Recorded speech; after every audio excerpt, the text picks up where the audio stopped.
Hey guys, it's Caveman here. So I'm gonna do like a video, and this isn't like complaining about or anything like that, but we had sold our timber I think end of last summer, so July, September, something like that. And I just kind of want to go through and talk about like what happens whenever they do that, how it looks afterwards, and all that. We knew everything going into it, but like hopefully this will give some good advice. I actually moved out here too since then. It's like my family land and all that. So we ended up selling, let's see, about 10 to 11 acres of wood. It was mostly hardwood. I think there was some pine. They gave us, way more than we thought we would.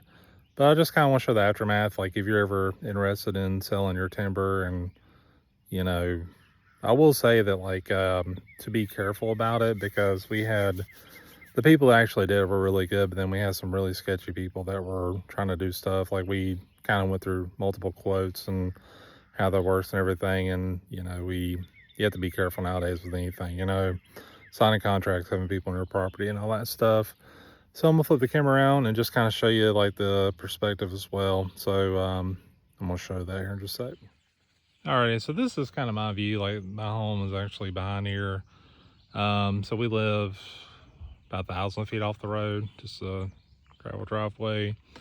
So this is kind of the scene I see from my front yard. That's like mom's house and stuff like that. But you can kind of see, like, we left some trees sort of around that part of the property. And then they got some trees back there. Like, our property line runs really close to like what's behind me and beside there. So this brush pile you can see right here, this is kind of where they had taken trees and piled them up.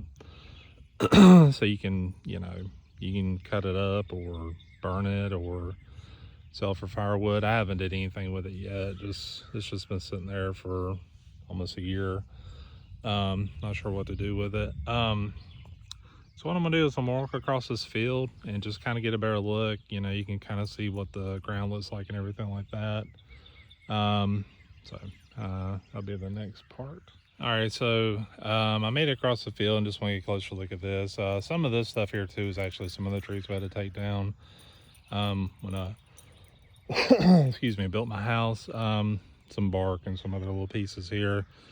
So basically what I'm gonna do is I'm gonna go behind this pile of wood here, kind of off to the side, and just get a better look at it, and so you can see kind of what's beyond there, what they leave, and all that. All right, so this is kind of what gets left over. So like they just basically cut out limbs, trees, they cut out the small trees around it, and then just kind of leave them sitting. As you see, like there's just bare spots. They kind of went in and grabbed what they wanted, left some trees they need. Honestly, we never used this. It was just kind of there. A lot of these trees were dying. We used to hike out here and all this stuff, but tree limbs would fall and we just didn't even mess with it anymore. But just kind of gives you an idea of what it looks like. I think eventually we're going to try to sell this land. We just really don't need this much land, and land's pretty valuable nowadays.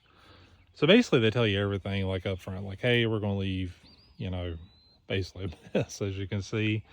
They don't clean it up. We knew that. We weren't going to use it for anything. We had no plans to do that. It was just, we're just going to leave it there, and, it is what it is. So nothing I'm worried about or anything like that. I mean, we can still walk through here and just kind of see stuff. What's been kind of interesting though is like this land has actually been in my family for a couple of generations now, and I actually have found like just random stuff. Like there's a well kind of down this way past there. I was asking like some aunts and uncles about that they knew about, and so I thought that was kind of neat. Like we have neighbors that are kind of like conjoined right here. Some of this other part of the land is like kind of like this part here. This is like the tree line for my aunt's side, I think. And they were, just cut around it. They marked it off and everything. Like you can kind of see some flags there, like the little pink strips. So they mark off everything. They don't, step on someone else's stuff, feet or anything. And yeah, that's pretty much it. So I mean, the main thing is that if you're going to sell timber, this is kind of what's going to look like afterwards. You know, Obviously people can come out here and cut this wood up and happily firewood. That's kind of what I was thinking, maybe in the fall or this winter, just, you know, charging people for a load of wood or something, you know, per truckload or something. I don't know. But that's kind of how it looks afterwards. It is what it is. You know, we're happy with it. We're cool with it. You know, paid us well. But yeah, just this ain't me complaining about or anything. I just kind of want to again like do a video just showing you and talking about like what actually happens. But I do one thing I really do like is like we've got a much clearer sky here. So basically, where I'm standing, the trees were about that tall, all the way kind of across here. You can kind of see where we left and the tree lines start. So like whenever you get up in the morning, the evening, or night, or whatever, you got like a bigger view of the sky. I mean, right now it's like it looks like it's gonna storm soon. So I need to get back in here in just a second. But anyways, again, just want to show you that, and yeah, thanks for watching.